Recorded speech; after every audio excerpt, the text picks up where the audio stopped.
सपनाको देश कोरिया सबै नेपालीहरूको एउटा ड्रिम कन्ट्री कोरिया दक्षिण कोरियामा कस्तो काम गरिन्छ त तपाईहरुलाई मैले आज दक्षिण कोरियामा काम कसरी गरिन्छ कस्तो कस्तो काम गरिन्छ भनेर मैले एउटा संक्षिप्त भिडियो बनाउन कोसिस गरेको छु।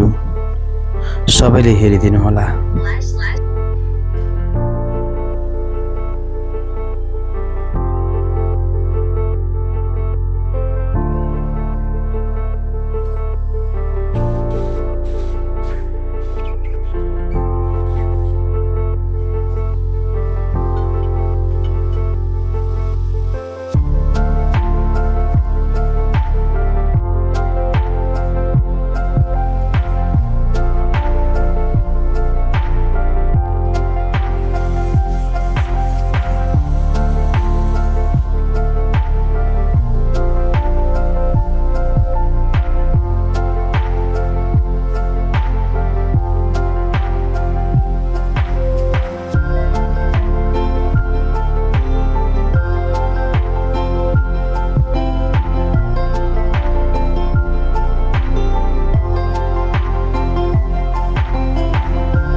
यो देखिएको यो फ्रेम चाहिँ करिबन 35 लाख नेपाली भन्दा बढी फिनिशिङ भइसक्दा पर्दो रहेछ। त्यतिमै बेच्छ क्या। यो कम्तीमा हामीलाई 1 हप्ता जति लाग्छ बनाइसक्न है। कोरियामा चिसो अत्यन्तै धेरै छ। चिसोमा अत्यन्तै धेरै चिसो र गर्मीमा अत्यन्तै धेरै गर्मी हुन्छ। दक्षिण कोरिया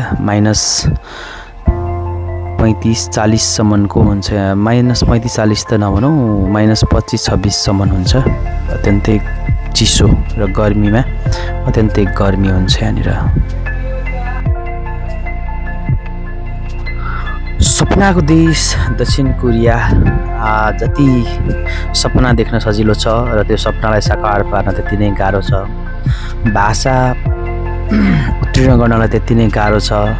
अत्यन्तै धेरै प्रतिस्पर्धा छ र भाषा उत्तीर्ण गरिसकेपछि पनि आउनलाई अत्यन्तै गाह्रो छ। किनभने यहाँनिर मान्छेहरू अत्यन्तै धेरै भइसकेको कारणले गर्दाखेरि मान्छेहरू धेरै छन्। त्यसैले गर्दाखेरि यो साहुको रोजाइमा पर्न पनि गाह्रो छ।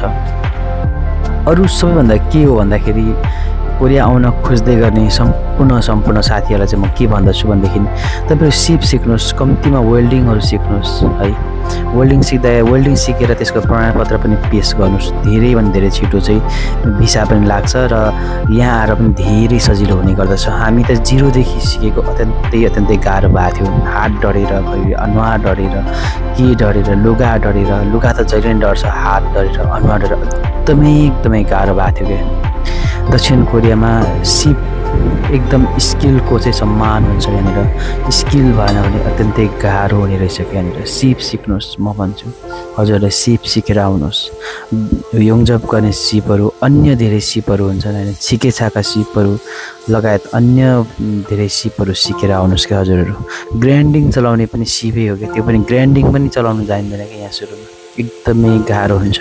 सिप सिकेर आउनुहोस्।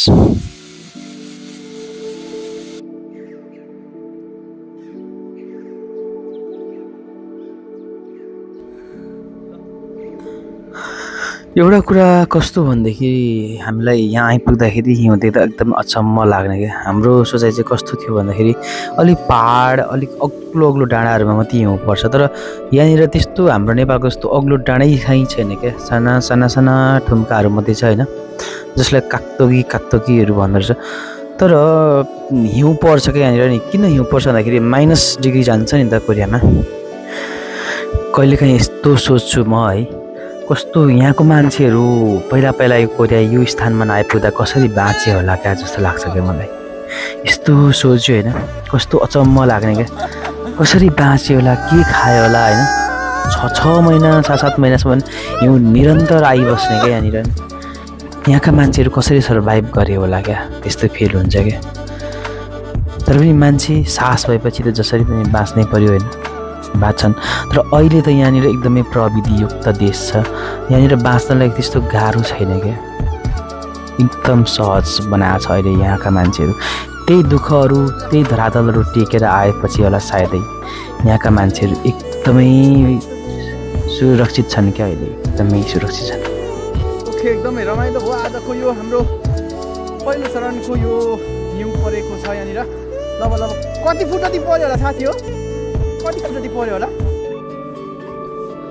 साथीहरू। मस्त रमाइरहेको छ।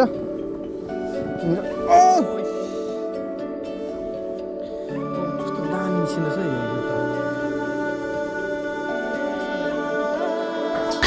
चिसोको मौसम हुन्छ, घुम्न जाउँ कहाँ जाउँ, शनिबार आइतबार छुट्टीको बेला यसो हामी टाइम पास गर्दै। लास्टै चिसो छ यार गाइजु। यहाँनिर यसरी नयाँ यो साबेल हिउँ सोर्नको लागि प्रयोग गरिने यो चिज।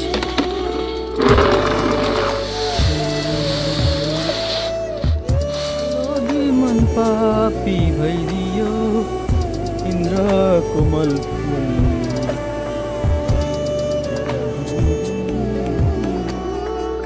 जाडो त्यस्तै अनि जिउ त्यस्तै थाकेको हुन्छ।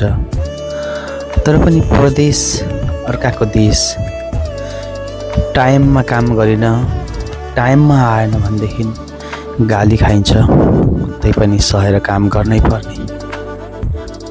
वास्तवमा जीवन के रहेछ भन्ने कुरा परदेश आएर पनि धेरै कुरा थाहा पाइँदो रहेछ। परदेश आएपछि देशको माया लाग्दो रहेछ। परदेश आएपछि वास्तविक जीवन कसरी गुज्रिरहेको छ भन्ने कुरा बुझिँदो रहेछ। एकचोटि परदेश जानै पर्दो रहेछ भन्ने मैले यहाँ कोरिया आएर फिल गरेको छु। किनभने कोरियनहरू पनि पहिला विदेश जान्थेछ क्या। कोरिया त्यो स्थितिमा थियो, नेपालभन्दा पनि गरिब देश थियो पहिला, आजभन्दा 60-70 वर्ष अगाडि। तर आज कोरिया विश्वको टप 10 भित्र आउँदछ क्या। यो भिडियो मैले बनाइराख्दाखेरि कोरिया टप 6 मा छ अहिले। कोरिया त्यो स्थानमा छ क्या, कस्तो गर्व लाग्छ क्या।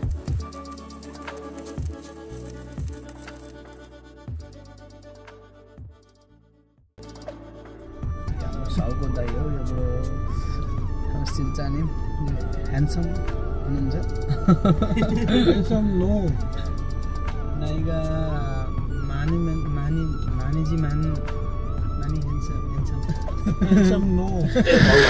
म चाहिँ फेरि कोरियन भाषा मर्दमै छु क्या। कोरियन भाषा नआएर एकदमै गाह्रो भएको थियो सुरुमा। अहिले त अलिअलि भए पनि बुझ्छु, अलिक सहज भएको छ। तर त्यो बेला यो बुढोले एकदमै धेरै हेल्प गर्थ्यो क्या, एकदमै धेरै। जस बुढो देश विदेश गएको रहेछ, एकदम बुझ्ने क्या, कस्तो खुसी लाग्ने।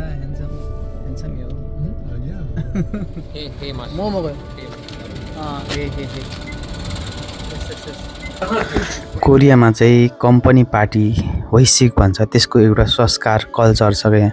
काम गरेपछि केही महिना पछाडि वैश्विक दिने, र आज चाहिँ हामीलाई वैश्विकमा लगिरहेको छ क्या कम्पनीले। तर खालि मासु हुन्छ, म मासु खान्न। कस्तो समस्या छ क्या फेरि मलाई चाहिँ हो। यहाँको रेस्टुरेन्ट कस्तो दामी छ क्या फेरि, एकदम मजाको है।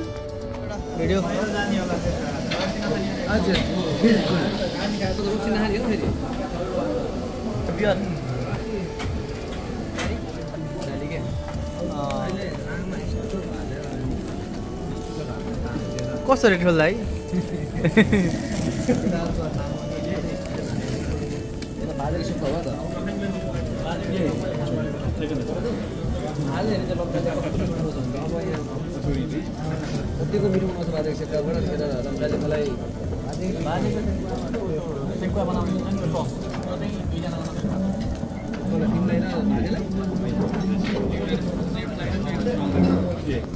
टिकट आज टिकट तान्ने काम पनि छिट्टा हो।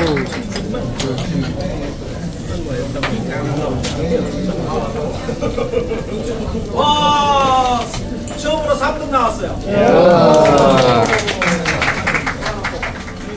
자, 3등은 상무님이 직접 해드리겠습니다.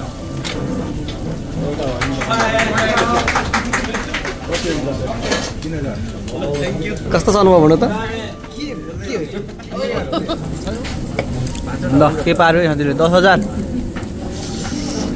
하나 팀장.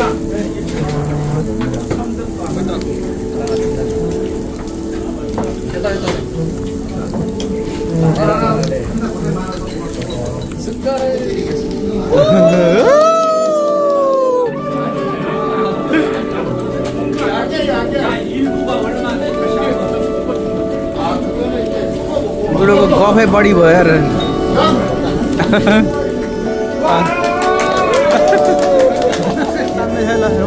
कतिको लक्की छ बुढो साउ बुढोले तान्दैछ कतिको लक्की रहेछ हेरौँ है त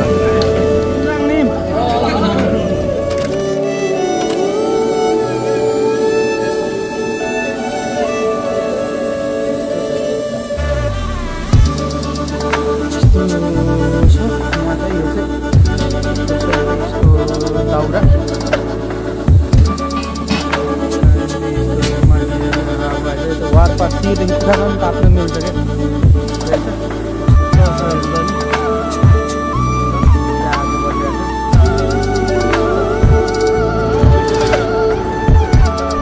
क्या स्थिति यहाँनिर यस्तो छ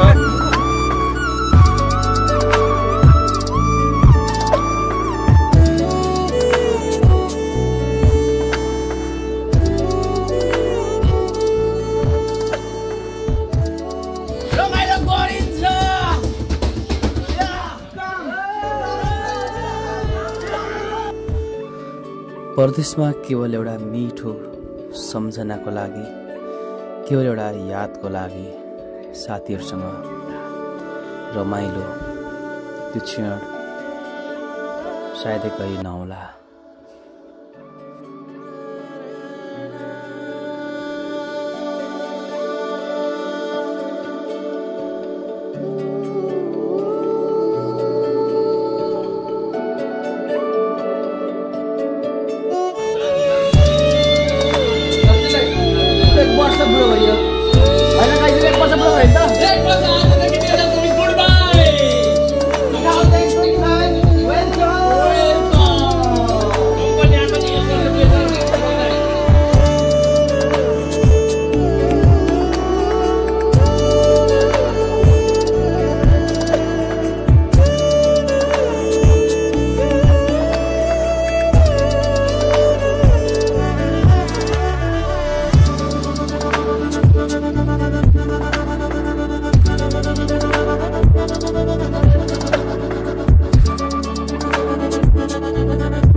केवल सम्झनाको निमित्त, केवल एउटा यादको निमित्त, पछि जिन्दगीको एउटा कालखण्डमा केवल फर्केर हेर्दाको निमित्त हो यो भिडियो। सबैमा समर्पण गर्दछु। धन्यवाद।